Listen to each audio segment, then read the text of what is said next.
지난해 말 국내 1위 임플란트 제조업체 오스템 임플란트에서 대규모 횡령 사건이 벌어졌죠. 한국거래소는 오스템 임플란트 주식 거래를 중단시켰고 상장 폐지 실질 심사 여부를 오늘 17일까지 결정할 방침인데요.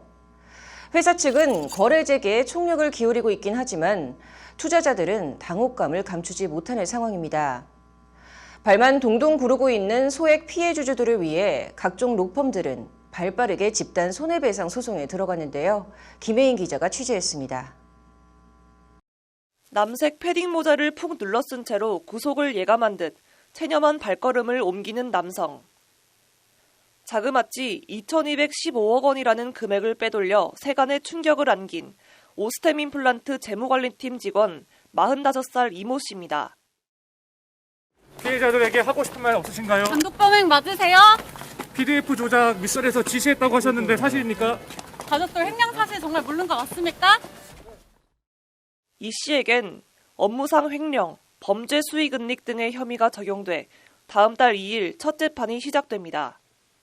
재무팀 직원의 역대급 횡령 사건으로 오스템 임플란트는 창사 이래 최대 위기에 빠졌고 주식 거래는 정지됐습니다.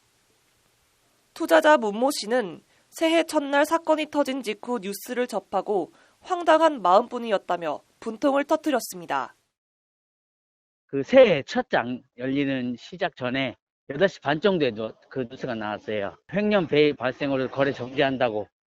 예, 그거 듣고 참 황당했죠. 믿고 투자했는데 진짜 별의별 다 했습니다. 올해 주주들의 공분이 확산되자 오스템 임플란트는 조속한 거래 재개를 위해 노력하고 다시는 이러한 불상사가 발생하지 않도록 하겠다는 입장문을 냈습니다. 오스템 임플란트 관계자는 법률방송을 통해 거래 재개를 앞당기기 위한 노력을 하고 있다면서도 구체적인 건 밝히기 어렵다는 원론적인 답변을 내놨습니다.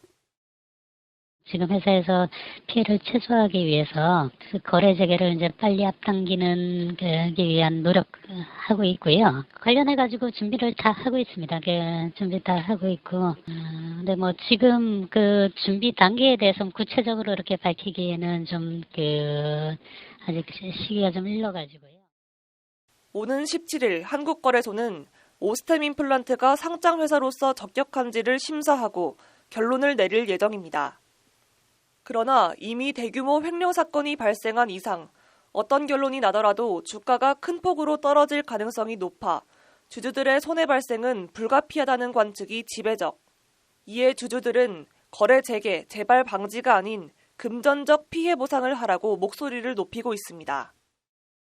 재발 방지라든지 뭐 경영 개선, 그래도 뭐 조속한 거래 재개 이런 게 구구절절 적어놨는데 그것도 우리 주주한테 아무 도움 안 되거든요. 실질적인 거는 그 금전적인 피해 보상이 더 가장 중요한 건데 그런 내용은 쏙 빠져 있고 그냥. 피해 주주들은 하나둘씩 모여 이 씨와 회사 등에 대한 집단 손해배상 소송에 들어갔습니다. 법조계 곳곳에서는 이미 집단 소송에 참여할 피해자들을 모집하고 있는 가운데 이 소액 주주들이 금전적 배상을 받을 수 있는 가능성은 얼마나 보고 있을까? 공동소송 플랫폼 화난 사람들에서 피해 주주를 모집하고 있는 법무법인 대호 이성우 변호사는 오스템 임플란트가 책임을 면책받기엔 쉽지 않을 것이라고 내다봤습니다. 이제 회사가 우리는 상당한 주의를 기울였기 때문에 그 횡령범이 횡령하는 거를 도저히 걸러낼 수 없었다. 그러면 이제 면책되는데 지금으로 봐서는 그게 과연 면책이 가능할지. 그러니까 이 몇천억을 개인 계좌로 이체가 자체가 상당한 주의를 하지 않았다는 반증이기 때문에 회사가 면책되기는 상당히 쉽지 않을 것 같습니다. 주주들이 승소 판결을 받게 되더라도 실질적으로 집행이 이뤄지겠냐는 의문에 대해 이 변호사는 특별히 문제 없을 것이라고 말했습니다.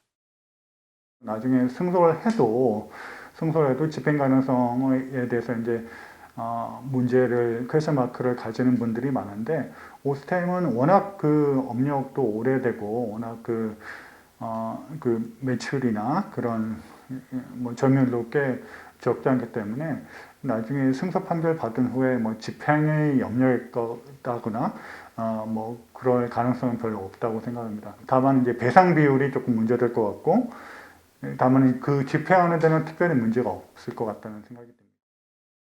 주주 26명을 대리해 지난달 26일 소장을 접수한 법무법인 오킴스 엄태섭 대표 변호사. 엄 변호사는 2만여 명의 불특정 다수의 피해자들을 위해 집단 소송이 불가피했다며 현재까지 총 50여 명의 피해자가 모였다고 전했습니다. 그러니까 한 2만여 명 정도의 소액 주주분들이 계시거든요. 오스템 임플란트 주식을 보유한, 그러니까 흔히 얘기하는 개미들이. 그래서 그분들의 손해를, 그 다수의, 불특정 다수의 사람들, 적지 않은 피해를 본 그분들의 손해를 배상 청구하기 위해서는 공동소송 내지는 집단소송이 불가피했습니다. 그러면서 엄 변호사는 비어있는 계좌 잔고를 마치 정상적으로 채워져 있는 것처럼 한 건 위법이라며 손해배상은 받을 수 있을 것이라고 예측했습니다. 일단 횡령 행위로 인해서 회사의 잔고가 비어 있었다는 사실은 분명한 객관적인 사실이고, 그리고 그럼에도 불구하고 공시가 거짓으로 내지는 허위로 기재가 된 상태로 공시가 됐기 때문에 사실 이 점에 대한 자본시장법 위반은 충분히 입증이 가능하고, 그래서 결국 매입가에서 나중에 이제 상폐가 되지 않고 거래가 재개됐을 경우에 형성된 그 시장가의 차익만큼은 주주분들이 손해배상을 받을 수 있지 않을까 조심스럽게. 관련 소송은 향후 더 늘어날 전망인 가운데 오스템 임플란트가 상장 폐지를 피하더라도 상당한 개선 기간이 예상돼 투자자들의 소갈이는 장기화될 것으로 보입니다. 법률방송 김혜인입니다.